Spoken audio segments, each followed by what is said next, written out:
Bună ziua și bine v-am regăsit! Astăzi vom vorbi despre fericire. O stare de moment și totuși, ce ne face mai fericiți? 1. Soarele. Este soarele care ne încălzește inima. Punctul 2. Nutriția.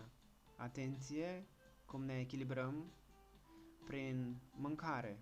De ce? Pentru că este o sursă foarte importantă de energie. 3. Activitatea profesională. Împlinirea, mulțumirea de sine apare atunci când noi facem ceva cu plăcere. Punctul 4. Activitățile sociale și interculturale.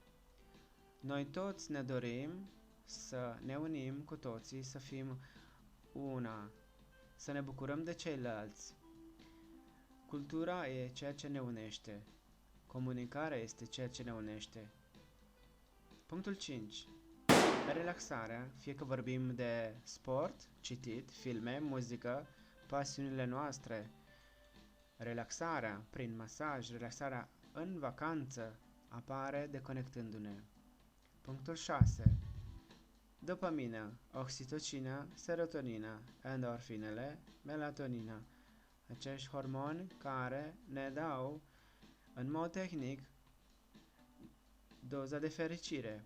Și, numărul 7, ultimul nostru punct de astăzi, pe care îl vom discuta mai pe larg, meditația și mindfulness. Meditația care înseamnă fără efort de a fi în prezent, în flow, fără gânduri și fără îndoială. Mindfulness este o tehnică prin care ne concentrăm asupra respirației, asupra ceva frumos și astfel mintea noastră, starea noastră se reechilibrează. Sper că v-am inspirat și veți obține doza dumneavoastră zilnică de fericire. Din studio, pentru dumneavoastră, Ade Prodan. Mulțumesc, mult succes, la revedere!